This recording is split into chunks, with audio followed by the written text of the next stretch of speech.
जय हिंद दोस्तों।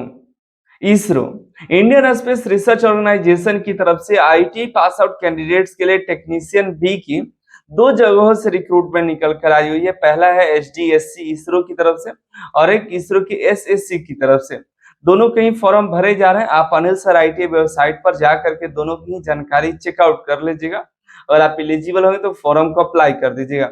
इसके पहले इसरो की रिक्रूटमेंट निकल कर आई थी जून के महीने बीएसएससी का, जिसका सभी एग्जाम का इंतजार कर रहे हैं। काफी समय हो चुका है, एग्जाम के लिए अभी तक नोटिस आ जाना चाहिए था या जल्द से जल्द इसका एग्जाम अभी तक कराना चाहिए था। तो वैसे कैंडिडेट्स जो इसरो में नौकरी पाने का सपना देखते हैं, तो पहले तो उनके बारे में बता दें दोस्तों। इसरो में नौकरी के लिए तैयारी करना या इसरो में नौकरी पाने का सपना देखना कोई छोटी बात नहीं है। पहले तो एक तो अच्छी बात है कि इसरो में लगातार भर्तियां निकल कर आती हैं। साल 2 साल पर हमेशा भर्तियां निकल कर आती हैं, लेकिन भर्तियों की संख्या इतनी कम होती है कि फॉर्म भरने का लोगों को हिम्मत नहीं होता है कि 2-3 पोस्ट पर फॉर्म कैसे भरें। पूरे देश के आईटी के बच्चे उसमें भाग लेंगे और 2, 4, 5 सीट, एक सीट पर हम वहां पर फाइट करेंगे। अब अपनी कैटेगरी में 1 सीटों पर, अपने ट्रेड में 5 सीटों पर, 6 सीटों पर, 8 सीटों पर, 10 सीटों पर फाइट करेंगे। तो ये कोई आसान बात नहीं होता है। और उसके बाद आता है एग्जाम्स, मतलब जल्दी नहीं होता है। कई सारे जगहों का एग्जाम, जैसे अभी देखिए एनसीएल का हुआ, भेल का हुआ, एनएमडीसी का हो गया। लगातार कई सारी भर्तियां आई और 1 महीने, 1.5 महीने, 2 महीने के अंदर जीआरएससी का सबका एग्जाम हो जा रहा है। लेकिन इसरो का एग्जाम होने में भी समय लगता है। आप आज फॉर्म भर करके आप तैयारी में लग जाइए। कब तक लगे ये नहीं है कि, लेकिन लग जाइए। आपको 6 महीना, 8 महीना, 10 महीना का भी समय मिल सकता है। तो ये दूसरा बात है। पहला तो वैकेंसी का कम होना, दूसरा जो है एग्जाम का कोई अभी मतलब जल्दी ना एग्जाम होना, एग्जाम में आपको समय का देना। मतलब एक रिक्रूटमेंट को क्लियर होने में 2 साल आपका लग जाएगा। अगर आप आज फॉर्म भरते हैं तो 2 साल उसमें आपका लग जाएगा, पूरी प्रक्रिया में, एग्जाम होने में, फिर रिजल्ट आने में, फिर आपका रिटन होगा, उसके बाद स्किल टेस्ट होकर के फिर फाइनल ज्वाइनिंग होने में लगभग 2 साल लग जाता है। तो ये कोई आम व्यक्ति के लिए नहीं है इसरो में नौकरी के लिए। फिलहाल रेलवे अब लगातार दे रहा है, उसमें देख सकते हैं।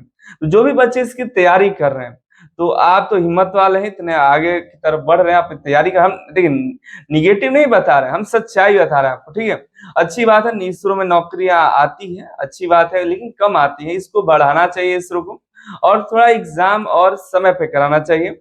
और जल्दी से एग्जाम कराने के लिए भी इसरो को ये तत्परता होनी चाहिए कि हम एग्जाम जल्द से जल्द कराएं। हमारा इस वीडियो को बनाने का मोटिव ये था कि आप तक हम कट ऑफ की जानकारी पहुंचा दें।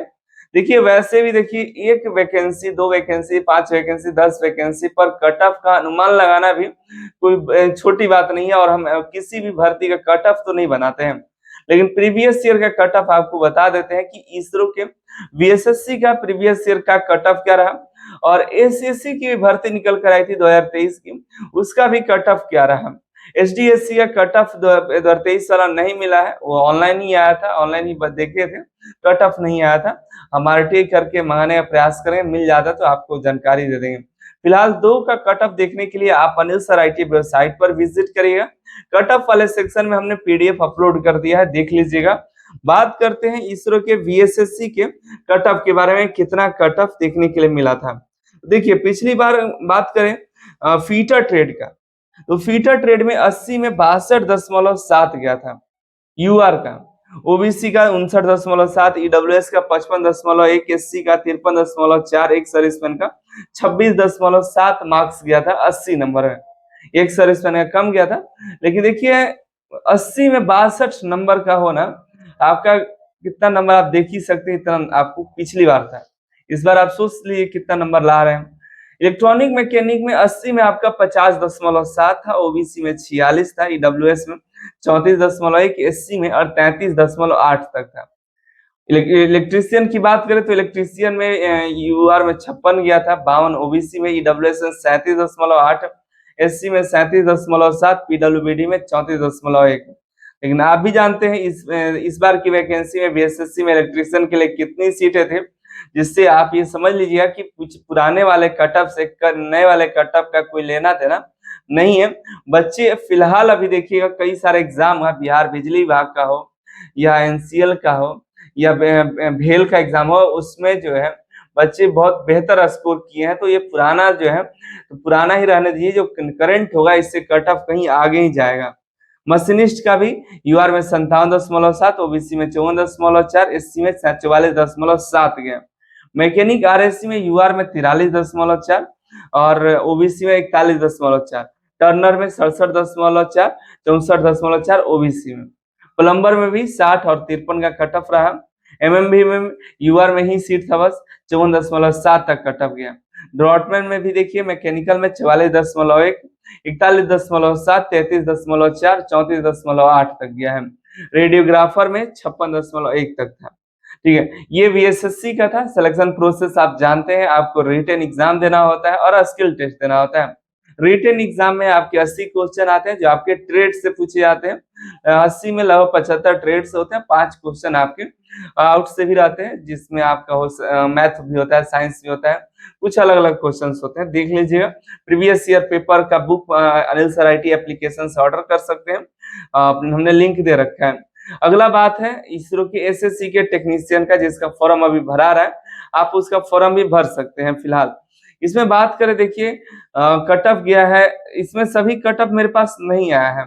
इसमें कट ऑफ है इलेक्ट्रॉनिक मैकेनिक का, जिसमें 46.3 यूआर का गया है, ईडब्ल्यूएस का 34.75, ओबीसी का 71.39, एसटी का 34.39, एक सर्विसमैन का 39, एसटी का 24.39, एक सर्विसमैन का 39.42, और वहीं आईटी सेक्टर की जो है उसमें 46.4 एक यूआर में, ईडब्ल्यूएस का 32.08, ओबीसी का 38.42, एसटी का 28.79 गया है। टेक्नीशियन भी इलेक्ट्रिशियन में एक ही सीट था, वो भी ओबीसी में था उस समय, 75.67 कट ऑफ गया था, 75.67 ओबीसी में, क्योंकि सिर्फ ओबीसी का फॉर्म भराया था। ये कट ऑफ आप देख रहे हैं, तो कट ऑफ भी यहाँ पर भी कोई कम नहीं है दोस्तों। ठीक है, बाकी इसके बाद आप स्किल टेस्ट के लिए जाइए, तो पहले रिटन तो क्लियर कर लीजिए। तो रिटन एग्जाम की तैयारी करिए, बेहतर करिए। सवाल आता है कहाँ से पढ़ें, ठीक है, सवाल ये मेरे पास बहुत सारे बच्चों का आया कि हम कैसे तैयारी करें इसरो के लिए। तो इसरो के लिए तो सबसे पहले आपको जहां से भी प्रीवियस ईयर का पेपर मिले, अगर अनिल सर IT ऐप से मंगा सकते हो तो ठीक है, नहीं मंगा सकते तो ऑफिशियल साइट पर भी आपको प्रीवियस ईयर का पेपर दिया गया है, फ्रीली मिल जाएगा, जा करके ज्वाइन करके डाउनलोड कर लीजिएगा और प्रीवियस ईयर पेपर देखिए पहले। ठीक है, प्रीवियस ईयर पेपर देखिएगा तो आपको पता चलेगा कि किस लेवल के क्वेश्चन आ रहे हैं और आपकी तैयारी किस लेवल की है, उससे पता चलेगा। उसके बाद पेपर को फेंकिए मत, उसको रखिए और उसके अनुसार आप नीमी पैटर्न, नीमी का जो बुक है, नीमी से थ्योरी और प्रैक्टिकल दोनों का किताब पढ़िए, फर्स्ट ईयर और सेकेंड ईयर का। एक भी चैप्टर छोड़िएगा मत। कई ऐसे भर्तियां होते हैं जिनमें जो है कहा था यही चैप्टर पढ़ना है, लेकिन एग्जाम में उसके अलावा भी 2-4 चैप्टर आ जाता है। ठीक है, तो इसलिए आप जो भी चैप्टर है ITA के नीमी का बुक का, उस सभी को अच्छे से पढ़िए, पैटर्न देखिए, आपका प्रीवियस ईयर पेपर उसी पैटर्न पर आपका क्वेश्चन है। कुछ क्वेश्चन पिछले एग्जामों के भी लड़ जाते हैं, आप जो सभी पेपर अगर एक साथ देखिएगा तो आपको पता चलेगा ये तो पिछले उसी एग्जाम में पूछा था। बीएसएससी वाला एग्जाम एसएससी वाले पेपर में भी मिल जाएगा, कुछ क्वेश्चन HSFC वाला मिल जाएगा, HDSC वाला भी कुछ पेपर इधर से उधर मिल जाता है, ऐसे देखने के लिए मिलता है।